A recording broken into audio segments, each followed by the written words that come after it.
Jimmy Fallon, host of The Tonight Show. Look who's turning 50 years of age. How is that possible? Are you taking whatever Paul Rudd is taking or Jason Bateman?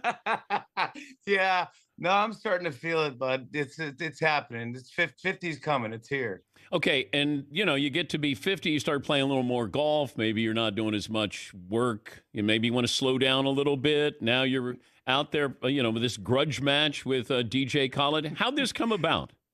I just thought I followed DJ Khaled on all the socials and the Instagrams and stuff. And so I'm looking at, he keeps posting these photos of him playing golf, and he looked like he'd be fun to play with. He also looked like someone I could beat. I'm not that good. Yeah. So How often do you play? I mean, I'm East Coast, so I'd say probably, I'm not kidding, 5 to 10 times a year. It looks like he plays a whole lot more than that, Jimmy. Yeah, I think he lives on a golf course. Did you think about putting money up other than somebody gets a nice cardigan? Like, make it interesting where, as Tiger Woods once said to me when I said, I'd like to play in golf, what are we playing for? He said, whatever makes you nervous. Oh, my gosh. Can I tell you, though, how nervous I actually did get? Because, obviously, I'm doing this to be fun and to make a funny thing. But we had a real PGA official. We play 4 holes. We're at in Lake Tahoe, so we're after we had the cameras stay after the American Century Championship. We asked NBC to do us a favor. This whole thing came about in like 2 weeks, but you get up to the 17th hole, it's a par 3, and there's 5,000 people screaming, and then when you're about to swing, they're quiet. And it's the most nerve-wracking thing I've ever done in my life. I mean, I'm a comedian. I don't do that. I felt like an athlete. I'm like, oh my gosh, this is the pressure, man. And so when you see the first shot, I don't want to spoil it, but it's something so ridiculous. It feels like something you'd see in a movie. Well, as a comedian, the last thing you want to hear is silence. Like you're right. Completely. I was running around trying to hype everyone up.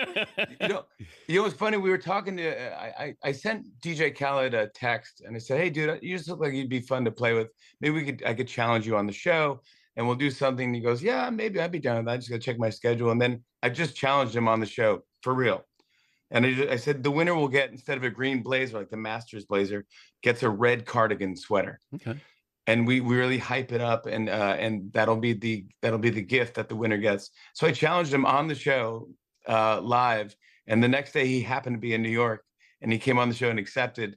And then we called NBC and be like, well, how can we do this? And they're like, you can't just air an 18-hole match. Can you play? I go, not really. I mean, I'd say I'm double bogey golf. I don't know if you want to. He goes, no one wants to watch that for 5 hours. It's boring. So I go, well, let's think of another way to do it. So it's 4 holes. There's it's a breakfast ball. There's 1 mulligan, and it's silly, but we play by the rules, and it's actually fascinating television. I loved it. Is there drinking involved? Not for me, there wasn't, but for that crowd in Tahoe, oh yeah, oh my goodness, dude. I was like, Dan, I gotta get out of here, dude. It was really. Maybe I would say 5 to 10,000 people. I'll go nuts. You can see it coming up Friday. So this Friday, it'll be 11:35 Eastern. So normally when you watch The Tonight Show with Jimmy, you'll be able to see the 4-hole match. I think if you're a sports bar, you should have a full-on raging party this Friday night at your bar. And if you wear a cardigan into the bar, you get a drink special. Get one from your grandma, get whatever you can get, a cardigan sweater, go in and go, yeah, Jimmy said that there'll be a drink special tonight if I wore a cardigan. It's because when are you going to see a live, an unaired sporting event at, Friday night, this Friday at 11:30 at night? That's perfect bar time. Who's easier to interview if I said musicians, actors, athletes? I would say athletes number 3, definitely. I'd say probably actors. Actors number 1, then musicians, then athletes. I feel like athletes are tougher because they've trained their whole life to be an athlete, not really talk. It's not a gift that they train for. So it's kind of, they have great stories, but they're not really media trained. Where actors are, and musician. I think my favorite is comedians, just because that's where I got my start, and I get to goof off with all those guys like Will Ferrell. I can send him an idea. He won't even read it, and he'll just say yes. I go, no, you should read it first, Will. He's like, no, I trust you. I go, I have you dressed as Little Debbie. He's like, yeah, no, I love it. Whatever, we'll figure it out. But I'm fascinated by all of them. I'm interested in everybody. I once had Drew Brees on the show, and he was great. And we did a game where we were throwing footballs and breaking plates. Okay, very high quality television. And he was playing against Taylor Lautner, who's a great actor in all the Twilight movies. And so I picked up a plate and I threw it up, and Drew Brees threw it and he missed. And then I threw a plate up and Taylor Lautner hit one. So now it's 1-0 Taylor Lautner.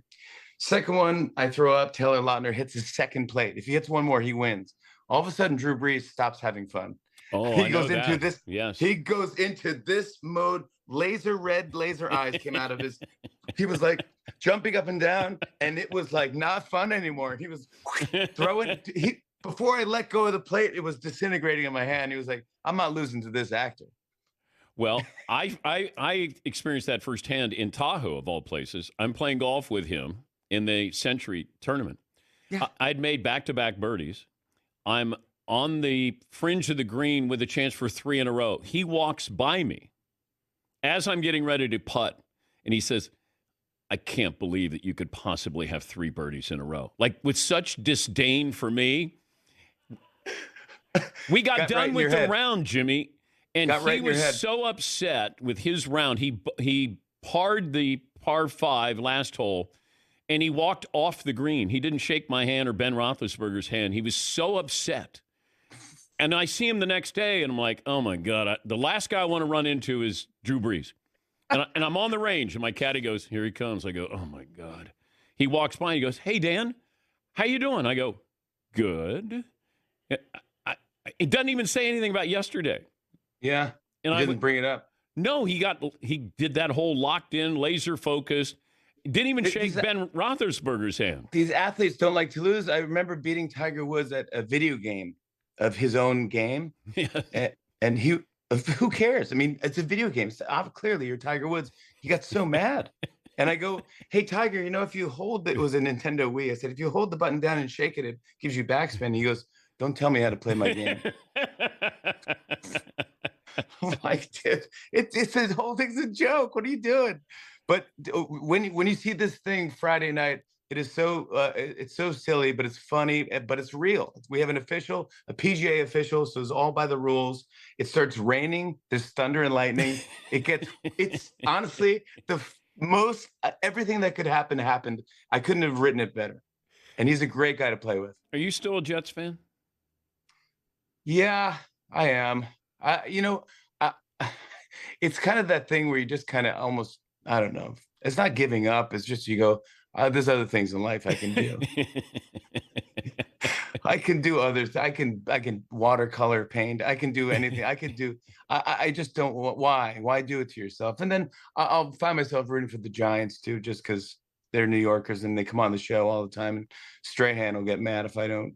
So, but yeah, I thought for a second, I think a lot of Jets fans for a second go, could be. We do it every year. I know. Why would we even say that to each other? Why would we say this could be? Don't say it. Of course it's not the year. If you could only watch one of your Saturday Night Live skits, or you wanted your grandkids to see your Saturday night, like the one that you go, that's it. Oh, I mean, it's probably would have to be Cowbell or with Will or my favorite one was Mick Jagger. I did a thing with Mick Jagger. He was on the show, and the Rolling Stones were on the show, and Mick wanted to do a sketch. And so Lauren goes, go pitch a sketch to Mick. And I go, if you want to. I go, I'm not talking to Mick Jagger. I'm afraid I can't. You talk to him. He goes, no, he's cool. Go talk to him. So I wrote down all these ideas. I go, Mick, I have this idea where me and you are work at a sunglass hut or something. He's like, no, don't that. He's very, very, very nice to me, very, very patient. And he goes, don't that. And so before the meeting, I said to Lauren, maybe I'll do an impression of Mick in the mirror. I'll be his reflection. Lauren goes, please don't do that. That's been done so many times. Please, Lucille Ball did it. Like, just don't do it, man. So anyway, so I'm running down these ideas. I go, how about this idea, Nick? Me and you're Keith, and I'm Keith, and he cloned himself so he can party with himself, whatever. And he goes like, nah, not that. I go down like 10 ideas. I'm getting sweaty. I go, what if it's you in the mirror and you're like, why am I doing this show again? I've done it in the 70s, the 80s. What am I doing? What am I going to do? The rooster, what am I doing? And he goes, I like that. I like that idea. Yeah, I like that. And so I had to go into Lauren's office and say, good news and bad news. Good news, he wants to do a sketch. Bad news, we're doing the reflection in the mirror. Then we wrote it on a Friday night, which is so rare.